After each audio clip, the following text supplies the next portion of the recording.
मैं उन सभी आदिवासी नायकों को प्रणाम करती हूँ और आपका इतिहास जो है उससे प्रेरणा लेती हूँ। हमारी जो नीतियाँ हैं कांग्रेस पार्टी की, वो हमेशा आपको मजबूत बनाने वाली नीतियाँ रही हैं। लेकिन आज जो देश में सरकार है भाजपा की, वो ठीक तरह से ना आपको पहचानती है और ना आपके लिए ठीक नीतियां बनाती है। आपने देखा होगा कि आज क्या हो रहा है देश में। आपके मुख्यमंत्री जी चुनाव से पहले ही जेल में डाल दिए जाते हैं। क्यों? क्या सरकार की फर्जी बयानों पे, फर्जी मुकदमों पे, क्या केंद्र उन पे ऐसा केस डाला है जो सच हो ही नहीं सकता। फिर भी भाजपा की सरकार ने उनको जेल में डाल दिया और पूरा चुनाव आपको उनके बिना लड़ना पड़ रहा है। लेकिन एक बात है, वो शायद ठीक से आपके समाज को समझ नहीं पाए। मोदी जी ने सोचा होगा कि हेमंत सोरेन जी को जेल में डाल देंगे तो यहां चुनाव आसानी से जीत जाएंगे, यही सोचा होगा। लेकिन आपका समाज, आदिवासी शक्ति इतनी मजबूत है, आप में इतना गर्व है, आप में इतनी शक्ति है कि आज देखिए कल्पना जी हेमंत जी की लड़ाई लड़ रही हैं, शेरनी की तरह अभी आने वाली हैं। शेरनी की तरह सब मुसीबतों का सामना करते हुए वो उभर गई हैं और आगे आई हैं। आपके बीच हर जगह जाकर हेमंत जी की बात पहुंचा रही हैं और हमारे जो पूरे इंडिया गठबंधन के प्रोग्राम हैं उनके बारे में बता रही हैं। मैं उनको अपनी छोटी बहन मानती हूं और नारी शक्ति की प्रतीक मानती हूं। जब जब मैं उनको देखती हूं मुझे बहुत खुशी होती है, मुझे बहुत गर्व होता है।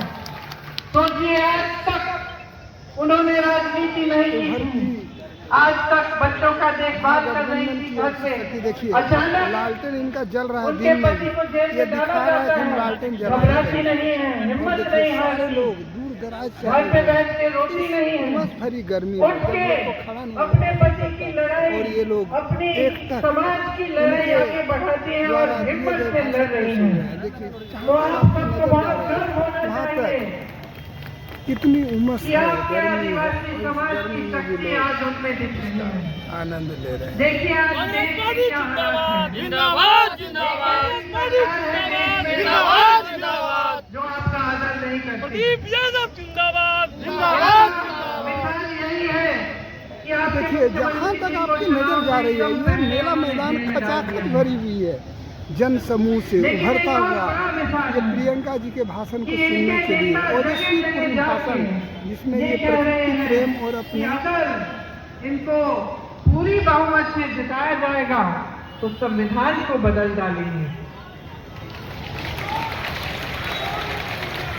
इस संविधान ने आपको अधिकार दिए हैं, इस संविधान ने आपको अपने जंगलों पे, जल पे, जमीन पे हक दिया है।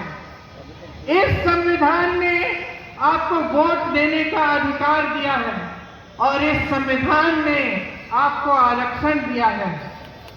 जब भाजपा के नेता इसको बदलने की बात करते हैं तो उनका क्या मतलब है, क्यों की है ये बात, इसको गहराई में समझने की जरूरत है। शुरू में इनके कुछ प्रत्याशियों ने ऐसा कह दिया अपने अपने संसदीय क्षेत्र में या जहां से चुनाव लड़ रहे थे वहां से ऐसा कह दिया कि हमें 400 सीट दीजिए, हम संविधान बदल डालेंगे। ऐसी बातें 9-10 जगहों से इन्होंने कही। उसके बाद इनको लगा कि इसको कहने से, इतनी खुली तरह से कहने से शायद नुकसान ना हो जाए, तो मोदी जी चुनाव के मंचों पर आकर मना करने लगे कि नहीं नहीं हम संविधान को नहीं बदलेंगे। लेकिन मोदी जी ने खुद ही इन लोगों को कहा होगा कि जाकर कहिए कि संविधान बदलेंगे, क्योंकि मोदी जी की पार्टी में उनकी इजाजत के बिना इतनी बड़ी बात कोई कह नहीं सकता। तो पहले इन्होंने भेजा लोगों, दिल्ली के मुख्यमंत्री जी को भी जेल में डाल दिया गया, उन पर भी मुकदमे डाले गए और कांग्रेस पार्टी के खातों को भी बंद कर दिया। इसके साथ साथ न्यायपालिकों पर भी आक्रमण किया, उनको कमजोर करने का काम किया। और आज जितनी भी देश की मीडिया, टीवी के चैनल आप देखते हैं, उन सब को इनके खरबपति मित्रों ने खरीद डाला है। तो आज इस देश में लोकतंत्र के लिए लड़ने के लिए सिर्फ जनता है और कुछ विपक्ष के नेता हैं। हम आपकी लड़ाई लड़ रहे हैं, कुछ भी हो जाएगा, हम इनको संविधान बदलने नहीं देंगे, आपके आरक्षणों को कमजोर नहीं होने देंगे, आपके अधिकारों को कमजोर नहीं होने देंगे। इंदिरा गांधी से लेकर आज तक हमारे सारे नेताओं ने आपको मजबूत करने का काम किया है। आपकी संस्कृति को बचाने की लड़ाई हमारी लड़ाई है, हम इस लड़ाई को लड़ेंगे।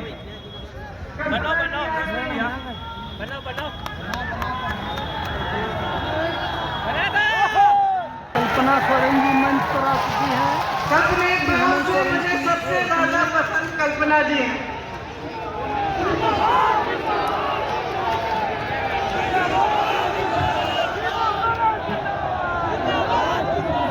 मैं कह रही थी कि जो जंगल और जमीन पर आपके अधिकार हैं, इनको बचाना हमारा काम है, हमारा कर्तव्य है। आज भाजपा के नेताओं और इनके बड़े बड़े खरबपति मित्रों की नजर आप ही के जल जंगल जमीन पे है। एसपीटी और सीएनटी एक्ट के साथ छेड़छाड़ करने की इच्छा है। आपने खुद यहाँ देखा कि आपकी जमीन, आपका पानी प्रधानमंत्री जी के बड़े खरबपति मित्र अडानी जी को दे दिए गए। यहाँ पे बड़े बड़े खरबपतियों का खूब फायदा हुआ, लेकिन आपका फायदा नहीं हुआ। इस तरह से पूरे देश में कर रहे हैं। देश के कोयले के खदान, देश की बिजली, देश का पावर, देश के हवाई अड्डे, देश के बंदरगाह, सारे अपने बड़े बड़े खरबपति मित्रों को दे दिए गए हैं। ये लोग कर्ज माफ करते हैं अपने बड़े बड़े खरबपति मित्रों के। 16 लाख करोड़ रुपए माफ किए हैं इन्होंने सिर्फ 22-23 बड़े बड़े खरबपतियों के, और देश के किसान का 1 रुपया माफ नहीं किया। आज देश का गरीब, देश का किसान, देश की पूरी मिडिल क्लास महंगाई से जूझ रही है। आज किसान खेती करने जाता है तो खेती के हर सामान पे जीएसटी लगता है, हर सामान महंगा हो गया है। खेती से कमाई नहीं हो पाती, कर्ज लेना पड़ता है, नुकसान होता है, बारिश आती है, ओले पड़ते हैं, बाढ़ आती है तो मुआवजा तक समय पे नहीं मिलता, आपकी उपज का सही दाम भी नहीं मिलता। ये परिस्थितियां बन गई हैं कि तमाम देश में तमाम किसान कर्ज लेकर न चुकाने पाने से आत्महत्या कर लेते हैं। कर्ज चुकाने की कोशिश करते हैं, नहीं कर पाते। आज किसान को अपनी बेटी की शादी करानी हो, अपने बच्चे को पढ़ाना हो तो कर्ज लेना पड़ता है। खेती में नुकसान हो गया तो नई खेती करने के लिए कर्ज लेना पड़ता है। खाद समय पे नहीं मिलता, पेट्रोल डीजल महंगा हो गया है, हर चीज महंगाई से दबी हुई है, कमाना मुश्किल हो गया है। इसी तरह से मेरी बहनें आज दुकान जाती हैं तो आधी चीजें खरीद नहीं पाती। घर पे कोई विवाद बन जाता है या कुछ नुकसान हो जाता है किसी वजह से, ये सोचने की चीज। 2-3 दिहाड़ियां नहीं मिलती तो कोई भूखा रह जाता है घर पे। इस उमस भरी गर्मी में भी लोगों के मन में एक हलचल है। आपके लिए प्रियंका जी के भाषण को सुनना, एक उनके बहुत बड़ा ओजस्वी फोर्स बन भाषण गए को हैं। सुनना। और देखिए कितने दूर दराज से लोग आकर के इस गर्मी में भी बैठ के सुन रहे हैं। अगले दिन को किस तरह से आप निकालेंगे, किस तरह से आप अपने जीवन का सामना करेंगे, इसके बारे में मोदी जी और उनके बड़े बड़े नेताओं को कुछ नहीं मालूम। यहाँ के जो प्रत्याशी हैं वो बाहर के हैं, दिल्ली में ही रहते हैं हमेशा पूरे समय। जो भाजपा के प्रत्याशी हैं, दिल्ली में एक बड़ा होटल है ताज होटल, उसी के चेंबर में रहते हैं हमेशा। वहीं पे बड़े बड़े रेस्टोरेंट में बड़े बड़े खरबपतियों को खिलाते पिलाते हैं, लेकिन यहाँ आपके बीच नहीं आते। ये आप जानते हैं। देखिए, जो जनता से कट चुका है वो जनता का भला नहीं कर सकता। आज मोदी जी भी और यहाँ के प्रत्याशी भी इतने आगे बढ़ चुके हैं कि वो जनता से कट गए हैं। उन सब का अहंकार बहुत ज्यादा हो गया है, आपके बीच आते नहीं हैं। मोदी जी का अपना संसदीय क्षेत्र है वाराणसी, उसमें एक गांव के अंदर नहीं जाते, एक बार जनता से नहीं मिलते। और यहाँ आपके प्रत्याशी किसी के गांव में नहीं जाते, कभी पूछते नहीं कि आपका जीवन कैसे गुजर रहा है। किसी के घर में जाकर ये पूछना कि महंगाई का सामना कैसे कर रहे हो, आज ये गैस का सिलेंडर इतना महंगा हो गया है, इसको कैसे खरीद रहे हो, कितने संघर्ष हैं आपके, कितनी मुसीबतें हैं, ये कोई पूछता नहीं है। आज पूरे देश में न किसानों की सुनवाई है, न नौजवानों की सुनवाई है, न मजदूरों की सुनवाई है। मजदूरों का शोषण हो रहा है, नौजवानों के लिए रोजगार के लिए कोई स्कीम नहीं है, भयंकर बेरोजगारी है देश में। मोदी जी के 10 सालों के राज में 45 सालों में सबसे ज्यादा बेरोजगारी है। 70 करोड़ नौजवान आज हमारे देश में बेरोजगार है। आप बताइए, जितने नौजवान यहाँ खड़े हैं, हाथ उठाइए, सब शिक्षित हो कि नहीं, पढ़ाई लिखाई की है? सारे शिक्षित हो, क्योंकि आज कोई ऐसा परिवार नहीं है, चाहे जितना भी पिछड़ा, जितना भी गरीब न हो, जो अपने बच्चों को पढ़ाता नहीं है। लोग कर्ज लेंगे, कर्ज उठाएंगे, मेहनत करेंगे, 2-2, 3-3 परिवार के सदस्य काम करेंगे, नौकरी ढूंढेंगे, मजदूरी करेंगे, लेकिन अपने बच्चों को जरूर पढ़ाएंगे। तो आज तमाम जनता शिक्षित है, किसी ने बीटेक की है, किसी ने बीएससी की है, किसी ने एमएससी की है, लेकिन किसी को रोजगार नहीं मिलता, क्योंकि जहां जहां से रोजगार बनते थे वो सारे साधन मोदी जी की नीतियों से खत्म होने जा रहे हैं। आपने खुद ही देखा, यहां अडानी जी आए, आपकी जमीन ली, आपको रोजगार मिला? आपको रोजगार नहीं मिला।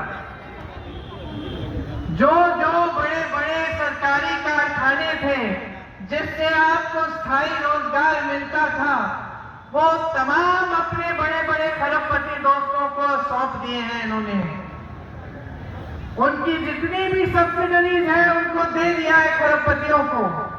जैसे मैंने आपको कहा, सारे बंदरगाह, खदान सब इन बड़े बड़े खरबपतियों को दे दिए हैं। रोजगार कहां से आएगा? खेती किसानी से आता था, आज खेती किसानी में खुद कमा नहीं पा रहा है कोई, तो रोजगार क्या देगा?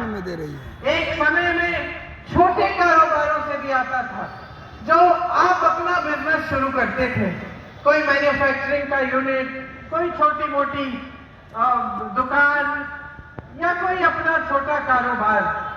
लेकिन नोटबंदी के चलते, जीएसटी के चलते छोटे बिजनेस के लोगों की पूरी तरह से इन्होंने कमर तोड़ दी। कितनी गर्मी तो है, छोटे बिजनेस भी कमा नहीं पाते, तो वो भी रोजगार नहीं दिलवा रहे हैं।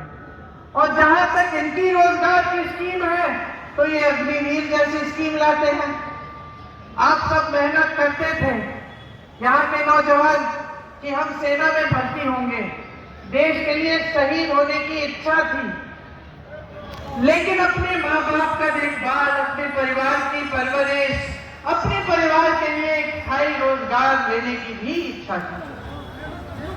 आप सबने परिश्रम किया। मोदी जी की सरकार ने क्या किया? अग्निवीर ले आए, बोला कि 4 साल बाद सेना में भर्ती हो जाओ, 4 साल बाद घर आ जाओ, फिर से नौकरी ढूंढना शुरू करो।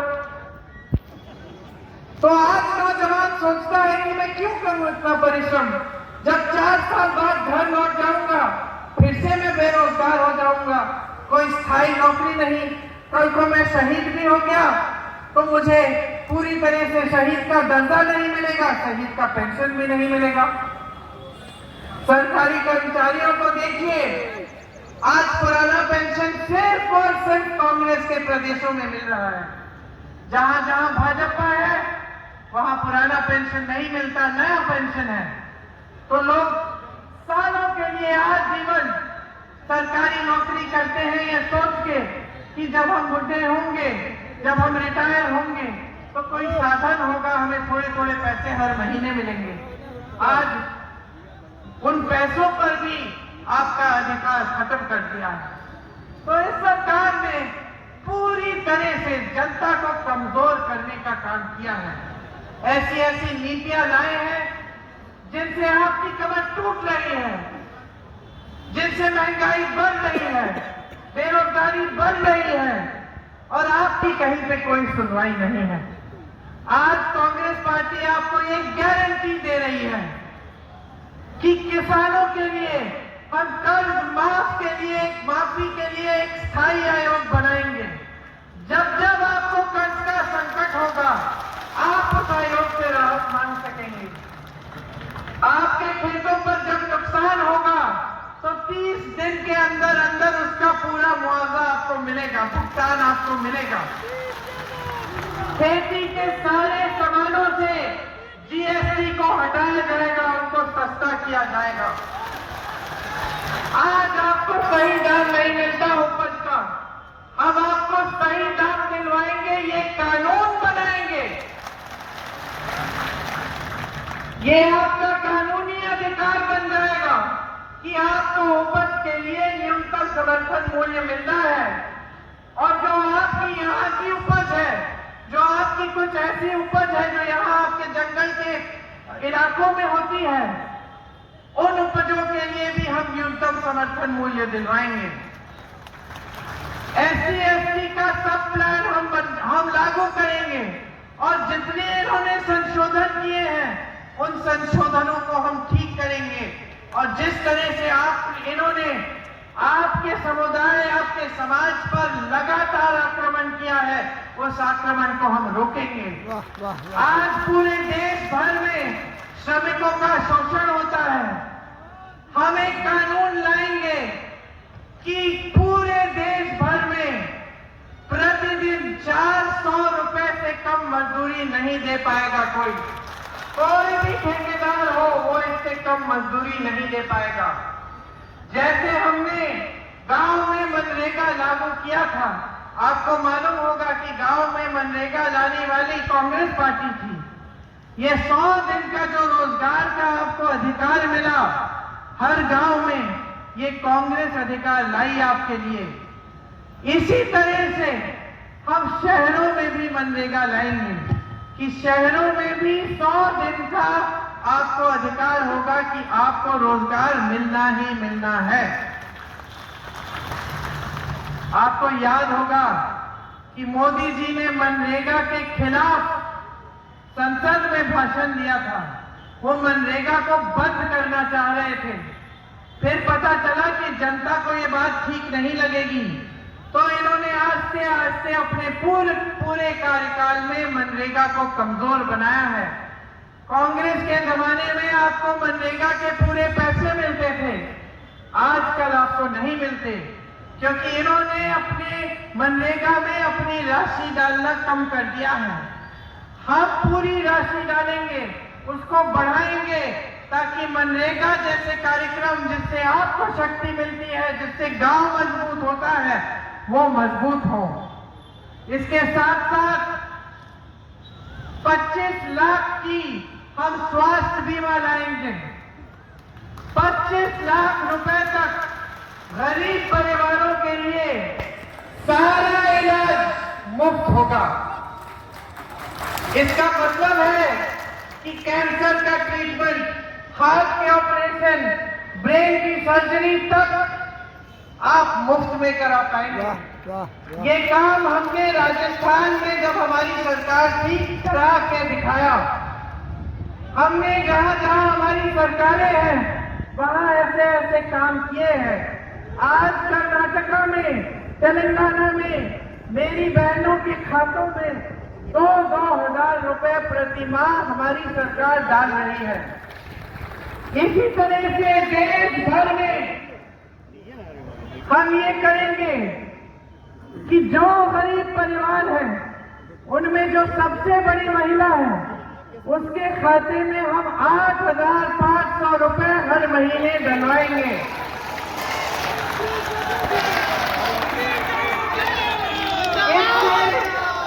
इससे 1 लाख रुपए हर साल हर गरीब परिवार में पहुंच जाएंगे डायरेक्ट सरकार की तरफ से, ताकि आप महंगाई का सामना कर पाएं। महिलाओं को 50% सारी जो सरकारी रोजगार है महिलाओं को मिलेंगे। इसके साथ साथ आशा बहुएं, आंगनबाड़ी, मिड डे मील वाली बहनों का हम मानदेय बढ़ाएंगे। मेरे नौजवान साथी यहाँ खड़े हो, मैंने कहा आप सब शिक्षित हो, लेकिन आपको रोजगार नहीं मिलता। हम एक स्कीम लाना चाहते हैं जिससे जो नौजवान स्नातक पास है उसको एक अप्रेंटिसशिप के प्रोग्राम में डाला जाएगा, जिससे बड़े बड़े सरकारी कारखानों में उसको 1 लाख रुपए सालाना नौकरी मिल जाएगी। उस नौकरी से उसका हुनर बढ़ेगा और वो 1 लाख रुपए कमा पाएगा और कमाते कमाते वो सीखेगा भी, ताकि बाद में उसको एक स्थायी नौकरी मिल पाए। ये हमारी गारंटी है आपके लिए। हम पेपर लीक के खिलाफ एक सख्त से सख्त कानून लाएंगे, क्योंकि आजकल आप त्रस्त है, आप पेपर देते हैं, पेपर लीक होता है, आपकी नियुक्ति नहीं होती, आपके रिजल्ट नहीं आते, आप ठहरते हैं, पूरी जिंदगी निकल जाती है, जवानी निकल जाती है, लेकिन पेपर बार बार देना पड़ता है, नौकरियां नहीं मिलती। इसीलिए पेपर लीक के खिलाफ एक सख्त कानून लाएंगे, जिससे जो अधिकारी पेपर लीक करने की कोशिश करे या मदद करे या कोई घोटाला करे, उस पर सख्त से सख्त कार्रवाई होगी। आज मोदी जी की सरकार में 30 लाख रोजगार खाली हैं, पद खाली हैं, उन्होंने भरे नहीं हैं। हमारी गारंटी है कि हमारी सरकार के आते ही हम ये 30 लाख के 30 लाख पद भरेंगे, आपको ये रोजगार मिलेंगे। हमारी सबसे बड़ी नीति यही है कि हम देश की जो संपत्ति है वो वापस आपके हाथों में, आपके जेबों में डालना चाहते हैं। आज जो काम मोदी जी ने किया है कि देश की सारी संपत्ति बड़े बड़े खरबपतियों को मिल रही है और देश का जो आम आदमी है, जो गरीब है, जो मिडिल क्लास है, वो पिस रहा है इनकी नीतियों से। इसको हम बंद करेंगे। ये उनका जो काम है, जो उन्होंने शुरू किया है, जिसका आपके सामने प्रचार नहीं होता, क्योंकि पूरी टीवी के जो जितने भी चैनल हैं सिर्फ ये प्रचार कर रहे हैं कि देश बहुत आगे बढ़ गया है मोदी जी के राज में। 10 सालों में मोदी जी ने जाने क्या क्या कर डाला कि देश इतना आगे बढ़ गया है। जो 70 सालों में नहीं किया वो मोदी जी ने 10 सालों में किया है। तो मैं आपसे पूछना चाहती हूँ कि अगर ये प्रचार जो आप हर रोज टीवी पे देखते हैं और बड़े बड़े होर्डिंग्स पे देखते हैं, अगर ये सच्चाई है तो ये सच्चाई आपके जीवन में क्यों नहीं दिख रही? ये 140 करोड़ भारत की जनता के जीवन में ये सच्चाई आज तक उतरी क्यों नहीं है? आज तक आप बेरोजगार क्यों हैं? बेरोजगारी बढ़ क्यों रही है? महंगाई इतनी बड़ी क्यों है? आप अपने बच्चों को पढ़ाने लिखाने में इतना संघर्ष क्यों कर रहे हैं? आपको खेती से आपकी कमाई क्यों नहीं हो रही है? अगर ये सारी बातें सच हैं जो मोदी जी और इनके बड़े बड़े भाजपा के नेता आपको बताते हैं, उसका नाम गुप्त रहेगा। ये ईमानदार लोग कहते हैं, अरे अगर आप ईमानदार हैं, आपको किसी से चंदा लेना है, सबके सामने लेंगे कि छुप के अपने कमरे में बंद लेंगे? सबके सामने लेंगे ना, कि आप कह देंगे कि भाई ये लिस्ट जो है वो होनी चाहिए। पूरे मेला मैदान में तो मोदी जी ने ये गुप्त वाली स्कीम क्यों बनाई? लोग सुन रहे हैं। क्योंकि वो ईमानदार नहीं है। सच्चाई ये है कि मोदी जी ने आप इस प्रियंका जी इलेक्टोरल बॉन्ड की स्कीम के द्वारा ऐसे ऐसे लोगों से चंदा लिया है जिन पे मोदी जी ने छापा लगवाया था। उन पे छापा लगवाया, चंदा लिया, छापे बंद। उन पे मुकदमे लगाए, चंदा लिया, मुकदमे ठंडे बस्ते में। समझ रहे हैं? किस किस से चंदा लिया? गुजरात में मोरबी का जो पुल बना, जो बह गया, 100 लोग उसमें बह गए पानी में, उस पुल बनाने वाले से गुप्त लिस्ट में मोदी जी ने चंदा लिया। आप सबको वैक्सीन लगी, टीका लगा? राज की बात आप प्रियंका जी से सुन रहे हैं। क्या गुप्त राज क्या मुझे भी छुपा लगा, है? लगाना नहीं चाह रही थी मैं, लेकिन लगा, 2 बार लगा। आपको भी 2 बार लगा? 4 बार लगा दिए। आधा तो वहीं मर गया। 4 बार टीका लगाए आप। आज पता चल रहा है कि उस टीके में कुछ ऐसी चीज है जिससे कई लोगों का रिएक्शन हो जाता है। कई नौजवान लोग जो बिल्कुल सेहतमंद थे ऐसे ही गिर के मर गए। कोई जिम कर रहा है, कोई खेती कर रहा है, ऐसे ही वही के वही। और 15 लोगों ने विदेश में मुकदमा लगाया वैक्सीन की कंपनी पे। आज अगर आप वैक्सीन मार्केट में ढूंढे तो नहीं मिलेगी। और याद है जो मोदी जी का चेहरा था उस प्रमाण पत्र पे, वैक्सीन के प्रमाण पत्र पे, याद है? हाँ, मेरे पे भी था। अब वो चेहरा नहीं दिखेगा प्रमाण पत्र पे, क्योंकि मोदी जी ने उस वैक्सीन बनाने वाली कंपनी से 52 करोड़ रुपए चंदा लिया। वाह वाह वाह। तो मोदी जी की ईमानदारी और भाजपा की ईमानदारी को गहराई से समझ लीजिए बहनों और भाइयों। इनकी जिम्मेदारी, इनकी ईमानदारी, इनकी सारी नीतियां सिर्फ अपने बड़े खरबपति मित्रों के प्रति है। आपके प्रति कोई जिम्मेदारी नहीं है।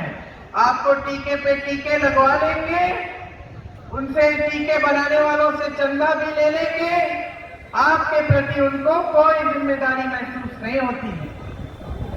गहराई से समझ लीजिए और ये तय करिए कि आपको कैसी सरकार चाहिए।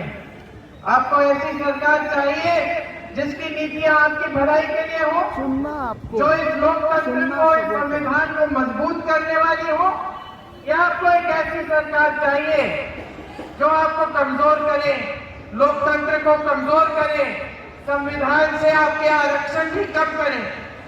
क्या चाहते हैं आप? आज यहाँ हमारे प्रत्याशी श्री प्रदीप यादव जी हैं।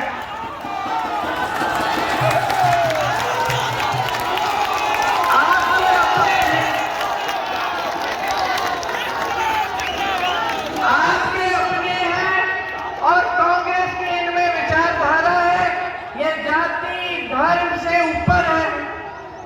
इनकी विचारधारा सबको एक मानती है, गरीबों को, किसानों को ये सर्वोपरि मानते हैं।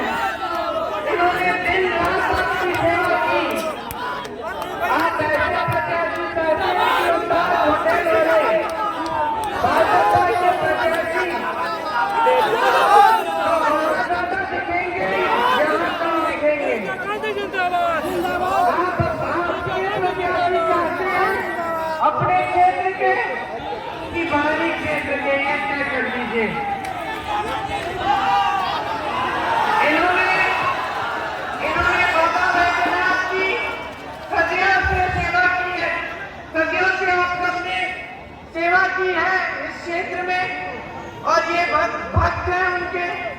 यहाँ के जो पुजारी हैं, जिन्होंने सेवा की है सदियों से, उनको मैं प्रणाम करती हूँ और उनसे मेरा निवेदन है कि प्रदीप जी बाबा के सेवक हैं, ये भी जनता के सेवक हैं, आपके सेवक हैं, इन्हें अपना आशीर्वाद दीजिए।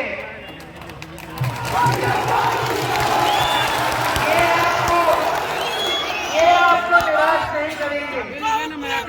तो मैं आपसे भी और बाबा वैद्यनाथ जी के पुजारियों से भी मैं यही उम्मीद रखती हूँ कि आप सब अपना आशीर्वाद प्रदीप जी को देंगे। मुझे बहुत खुशी है आज कि हमारे वरिष्ठ नेता फुरकान जी अंसारी जी और उनके बेटे इरफान अंसारी जी जैसे हमारे जो नेता हैं वो भी पूरी शक्ति से इस चुनाव में काम कर रहे हैं। हमारी युवा नेत्री दीपिका पांडे जी भी, जिन्होंने मेरे साथ हिमाचल में काम किया और उत्तराखंड में भी काम किया, वो भी लगी हुई है इस चुनाव में।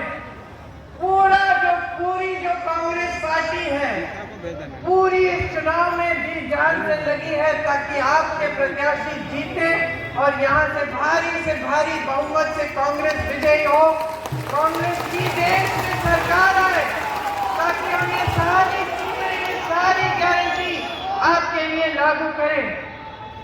आप जब यहाँ का चुनाव होगा तो आप ईवीएम पर जब हाथ के पंजे पर बटन दबाएंगे तो याद रखिए कि आप हेमंत सोरेन जी की रिहाई का रास्ता भी खोल रहे हैं। आप कांग्रेस पार्टी को जिताएंगे तो आपको एक ऐसी सरकार मिलेगी जिससे आपको गर्व होगा। आपको गर्व होगा कि आपके देश में ऐसी सरकार बनेगी जो आपके लिए विकास काम करके आपकी सेवा करके आप सबको बहुत